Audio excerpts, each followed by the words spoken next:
আমি নিচ্ছি। শঙ্কর গুহরি আরেকটি কোশ্চেন আছে। আচ্ছা দিদি, বৈষ্ণবগণ অন্যের হাতের রান্না খাবার গ্রহণ করেন না, এটার ব্যাখ্যা কি?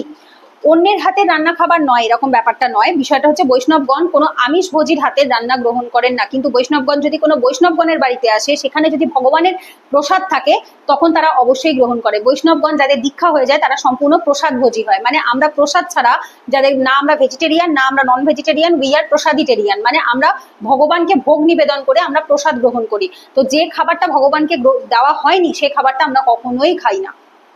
আমার এই স্টেট এখন অব্দি সম্পূর্ণরূপে আসেনি, তবে আগের থেকে অনেক বেটার স্টেটে এসছে, এটা বলতে পারি। আগে যেমন অনেক বাইরে রেস্টুরেন্টে গেলে বা কারোর কোথাও গেলে খেয়ে নিতাম, বাট এখন আর সেগুলো খাই না। এখনো পুরোপুরি সেটা হয়নি, কারণ যেহেতু কাজের জন্য কখনো কখনো এদিক ওদিক বাইরে যেতে হয়, সবসময় সম্ভব হয়ে ওঠে না যে সেই প্রসাদটা পাবো। যেখানে ইস্কন মন্দির থাকে সেখানে তো অবশ্যই পাই, কিন্তু সব জায়গায় সেটা সম্ভব হয় না, তো তখন আমাদের খেতে হয়। আদারওয়াইজ বৈষ্ণবগণরা বাইরের লোকের হাতের খায় না, এরকমটা ভুল। বিষয়টা হচ্ছে তারা কখনো অন্য কোনো রান্না খান না। যে প্রথমত যে পাত্রে আমিষ রান্না হয়েছে সেই পাত্র যতই মাজা হোক না কেন সেটা অশুদ্ধই থাকে, তারা সেই পাত্রের রান্না খান না, সেই রান্নাঘরের রান্না খান না, যে রান্নাঘরে আমিষ রান্না হয়েছে সেই রান্নাঘরের রান্না খান না।